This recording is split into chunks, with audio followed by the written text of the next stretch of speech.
Niyet gibi tarz-ı nazar dahi adeti ibadete çevirir. Şu noktaya dikkat et. Nasıl olur niyetle mübah adat, ibadat?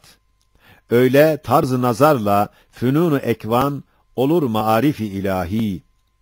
Tetkik dahi tefekkür, yani ger harfi nazarla hem sanat noktasında ne güzeldir yerine, ne güzel yapmış sani, nasıl yapmış o mahi. Noktayı nazarında kainata bir baksan, nakşı nakkaş-ı ezel, nizam ve hikmetiyle lem'ayı kast ve itkan tenvir eder şübehi. Döner ulûm-u kainat, marif-i ilahi. Eğer manayı ismiyle, tabiat noktasında, zatında nasıl olmuş, eğer etsen nigahı, bakarsan kainata, daire-i fünunun daire-i cehl olur. Biçare hakikatler, kıymetsiz eller, kıymetsiz eder. Çoktur bunun güvahı. Böyle zamanda, tereffühte, izni şer'i bizi muhtar bırakmaz. Lezaiz çağırdıkça, sanki yedim demeli. Sanki yedim düstur eden, bir mescidi yemedi.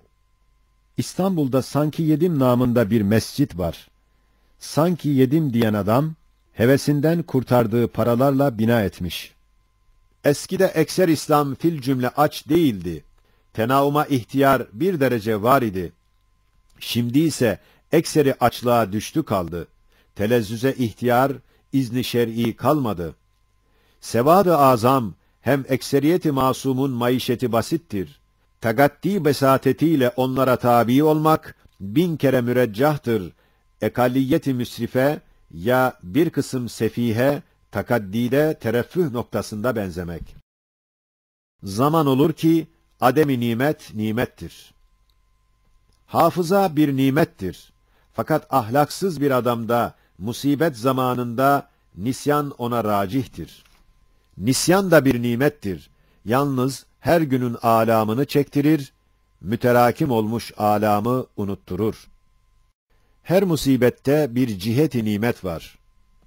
Ey musibetzede, musibetin içinde bir nimet münderiçtir. Dikkat et de onu gör. Nasıl her şeyde vardır bir derece-i hararet, her musibette vardır bir derece-i nimet. Daha büyüğü düşün. Küçükteki nimetin dereceyi görerek Allah'a çok şükür et. Yoksa istizamla ürkersen, of ofla üflersen, o da aksine şişer. Şişer de dehşetlenir. Eğer merak da etsen, bir iken ikileşir. Kalpte olan misali, döner hakikat olur. Hakikatten ders alır. Sonra döner, başlıyor, kalbini tokatlıyor. Büyük görünme küçülürsün. Ey enesi çifteli, kafası da kibirli. Şu mizanı bilmeli. Her adam için elbet cemiyeti beşerde, içtimai binada, görmek görünmek için şu mertebe denilen bir penceresi var. Ger pencere, kâmeti kıymetinden yüksekse, tekebbürle tatabül edecek, uzanacak. Ger pencere, kâmeti himmetinden alçaksa, tevazuyla tekavvüs edecek, eğilecek. Kâmillerde büyüklük mikyasıdır küçüklük. Nakıslarda küçüklük mizanıdır büyüklük. Hasletlerin yerleri değişse, mahiyetleri değişir. Bir haslet, yer ayrı, sima bir. Kah dev, kah melek, kah salih, kah talih. Misali şunlardır. Zayıfın kaviye karşı izzeti nefsi sayılan bir sıfat, ger olursa kavide, tekebbür ve gururdur. Kavinin bir zayıfe karşı da tevazu sayılan bir sıfatı, ger olursa zayıfte, tezellül ve riyadır. Bir ulul-emr, makamında olursa ciddiyeti, vakardır. Mahviyeti zillettir. Hanesinde bulunsa, mahviyeti tevazu, ciddiyeti kibirdir. Mütekellimi vahde olsa eğer bir zatta, müsamaha, hamiyet, fedakarlık, bir haslet, bir ameli salihtir. Mütekellimi mal gayr olsa eğer o zatta, müsamaha, hıyanet, fedakarlık, bir sıfat, bir ameli talihtir. Tertibi mebadide tevekkül, tembelliktir. Tereddüb-ü netice noktasındaki tefviz, tevekkül-ü şer'idir. Semere-i sayine, kısmetine rıza ise, memduh bir kanaattır. Meyl-i saye kuvvettir. Mevcut mala iktifa, mergup kanaat değil, belki dûn himmetliktir. Misaller daha çoktur. Kur'an mutlak zikreder, salihat ve takvayı, İbhamında remzeder, makamatın tesiri. İcazı bir tafsildir, sükûtu geniş sözdür. El-Hakku yâlu bizzat hem akıbet murattır. Ey arkadaş, bir zaman bir sail dedi, madem el-Hakku yâlu haktır, neden kafir Müslime, kuvvet Hakk'a galiptir? Dedim, 4 noktaya bak, bu müşkül de hallolur.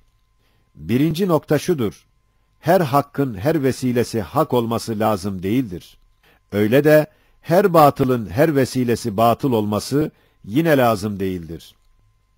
Neticesi şu çıkar, hak olan bir vesile, batıl vesileye galiptir. Dolayısıyla bir hak bir batıla mağluptur. Muvakkaten bilvasıta olmuştur. Yoksa bizzat hem daima değildir. Lakin akıbetül akıbe her dem yine hakkındır. Kuvvetin bir hakkı var, bir sırrı hilkati var. İkinci nokta şudur, her Müslimin her vasfı Müslim olmak vacip iken, haricen her dem vaki sabit değildir. Öyle de her kafirin her vasfı kafir olmak, küfründen neşet etmek yine lazım değildir. Her fasıkın her vasfı fasık olmak, fıskından neşet etmek, öyle de her dem sabit değildir. Demek bir kafirin Müslim olan bir vasfı, Müslim'deki lameşru vasfına galip olur. Bilvasıta o kafir dahi ona galiptir. Hem dünyada hayatın hakkı şamil ve âmdır. O rahmet-i âmmenin bir cilve-i manidar, onun bir sırrı hikmeti var. Küfür mani değildir. Üçüncü nokta şudur. O Zat-ı Zülcelal'in iki vasf-ı kemalden iki şer'i tecelli. Vasf-ı iradeden gelen meşiyetle takdirdir. O da şer-i tekvini. Vasf-ı kelamdan gelen şeriat-ı meşhure, teşrii evamire karşı itaat, isyan nasıl olur? Öyle de tekvini evamire itaat ve isyan olur. Birincisi galiba dar-ı uhrada görür mücazatı, sevabı.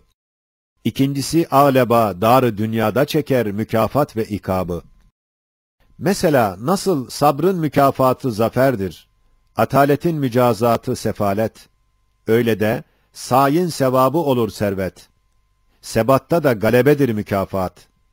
Zehirin ikabı bir maraz, panzehirin sevabı bir sıhhattir. Bazen iki şeriat evamiri bir şeyde beraber müctemidir. Her birine bir cihet. Demek tekvini emre itaat ki bir haktır. İtaat galip olur, o emrin isyanına ki bir tavrı batıldır. Bir batıla vesile olmuş olursa bir hak, vakta ki galip olsa bir batıla ki olmuş o da vesile-i hak. Bilvasıta bir hakkın bir batıla mağluptur. Fakat bizzat değildir. Demek el-hakku yâlu bizzat demektir. Hem akıbet murattır. Kaydı haysiyet maksuttur. Dördüncü nokta şudur. Bir hak bil kuvve kalmış, yahut kuvvetsiz kalmış, ya mahluttur. Hem mahşuş. Ona da bir inkişaf, ya bir taze kuvvet vermek lazım gelmiştir. Mühezzep ve müzehhep yapmak için muvakkat, batıl, ona musallat.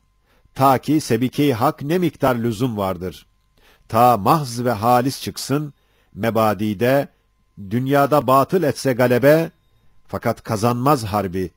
Akıbetül müttakîn, ona vurur bir darbe. İşte batıl mağluptur. El-Hakku yâlu sırrı, onu çarpar ikaba. İşte hak da galiptir. Bir kısım desatir-i içtimaiye. İçtimai heyette düsturları istersen, müsavatsız adalet, önce adalet değil, temasülse, tezadın mühim bir sebebidir. Tenasüpse tesanüdün esası. Sıgar-ı nefistir tekebbürün menbaı. Zaaf-ı kalptir gururun madeni. Olmuş acz, muhalefet menşei. Meraksa, ilme hocadır. İhtiyaçtır terakkinin üstadı. Sıkıntıdır muallime-i sefahet. Demek sefahetin menbaı sıkıntı olmuş. Sıkıntı ise madeni, yeisle suizandır. Dalaleti fikridir. Zulümat-ı kalbidir. İsraf-ı cesedidir. Kadınlar yuvalarından çıkıp, beşeri yoldan çıkarmış, yuvalarına dönmeli. Tesettür Risalesi'nin esasıdır. 20 sene sonra müellifinin mahkumiyetine sebep gösteren bir mahkeme, kendini ve hakimlerini ebedi mahkum ve mahcup eylemiş. İzâ teennether ricâlü's süfehâ'u bil hevesât, İzen teraccelen nisâ'un nâşizât bil vakahât. Mimsiz medeniyet, taife-i nisâ'yı yuvalardan uçurmuş, hürmetleri de kırmış, mebzul metağı yapmış. Şer-i İslam, onları rahmeten davet eder eski yuvalarına. Hürmetleri orada, rahatları evlerde, hayatı ailede, temizlik zinetleri, haşmetleri hüsnü hulk, lütfu cemali ismet, hüsnü kemali şefkat, eğlencesi evladı. Bunca esbabı ifsat, demir sebat kararı lazımdır ta dayansın. Bir meclis-i ihvanda güzel karı girdikçe, riya ile rekabet, haset ile hotkamlık debretir damarları. Yatmış olan hevesat birdenbire uyanır. Taife-i nisada serbestliği inkişafı, sebep olmuş beşerde ahlak-ı seyyiyenin birdenbire inkişafı. Şu medeni beşerin hırçınlaşmış ruhunda, şu suretler denilen küçük cenazelerin, mütebessim meyyitlerin rolleri pek azimdir. Hem müthiştir tesiri. Nasıl meyyite bir karıya nefsani nazarla bakmak, nefsin dehşetle alçaklığını gösterir, öyle de rahmete muhtaç bir biçare meyyitenin güzel tasvirine müştehiyane bir nazarla bakmak, ruhun hissiyat-ı ulviyesini söndürür. Memnu heykel suretler, ya zulmü mütehaccir, ya mütecessit riya, ya müncemit hevestir, ya tılsımdır, celbeder o habis ervahları. Tasarrufu kudretin vüs'ati, vesait ve muinleri reddeder. O Kadir-i Zülcelal, tasarrufu kudreti tevessü tesiri noktasında oluyor, şemsimiz zerre misal. Nev-i vahitte olan tasarrufu azimi, mesafesi vasidir. 2 zerre beyninde cazibeyi ele al. Git de ta Şems-ü Şumus ve Kehkeşan beynindeki cazibenin yanında koy. Yükü bir kar tanesi bir melek, şemsi ele almış bir şems misal melekin yanına getir. İğne kadar bir balığı, balina balığı da yan yana bırak. O Kadir-i Ezeli-i Zülcelal, tecelli-i vasiyi, asgardan ta ekbere, itkan-ı mükemmeli birden tasavvura al, cazibe ve nevamis, vesail-i pürseyyal gibi örfi emirler, tecelli kudrete, tasarrufu hikmete birer isim olması. Odur yalnız meal. Başka meali olmaz. Beraber de bir düşün. Bileceksin biz zarure ki, esbab-ı hakiki, vesait-i zimisal, muinler, hem şerikler birer emri batıldır, birer hayali muhal. O kudret nazarında, hayat vücuda kemal, makamı büyük, mühimdir. Buna binaen derim, küremiz, alemimiz neden muti, musahhar olmasın? Hayvan misal. O sultan-ı ezelin bu tarz hayvan tuyuru kesretle münteşirdir şu meydan-ı fezada, muhteşem ve pürcemal. Bostan-ı hilkatinde salmış da döndürüyor, onlardaki nağamat, bunlardaki harekat, tesbihattır o akval. İbadettir o ahval. Kadimi lem yezele, hakimi la yezale. Küremiz hayvana pek benziyor, asarı hayat gösteriyor. Eğer yumurta kadar küçülse bil farzıl muhal, mini mini bir hayvan olması pek muhtemel. Yuvarlak bir hüveyne, küre kadar büyüse, o da böyle olması pek garip bir ihtimal. Alemimiz insan kadar küçülse, yıldızları zerreler suretine dönerse, bir zişur hayvana dönmesi caiz olur, akıl da bulur mecal. Demek alem erkanları ile birer abid-i müsebbih, birer muti müsahhar, Halık-ı lem yezele, kadiri la yezale, kemmen büyük olması, keyfen büyük olması her vakit lazım gelmez. Zira daha cezaletlidir saat-ı hardal misal. Bir saattan ki timsali Ayasofya kadardır. Bir sineğin hilkati hayret fezadır filden, o mahluku bi fasal. Ger kalemi kudretle bir cüz-ü ferd üstüne esirin cevahiri ferdiyle yazılsa bir Kur'an ki, sığar sayfe nispeti bir kibri sanat meal. Sayfe-i semada yıldızlarla yazılan bir Kur'an-ı Kerime, cezaletle müsavi. Nakkaş-ı Ezeli'nin sanatı her tarafta pürcemal ve pürkemal. Her tarafta böyledir. Derece-i kemalde kalemdeki ittihat, tevhidi ilan eder. Bu kelam-ı pürmeal, iyi bir dikkate al.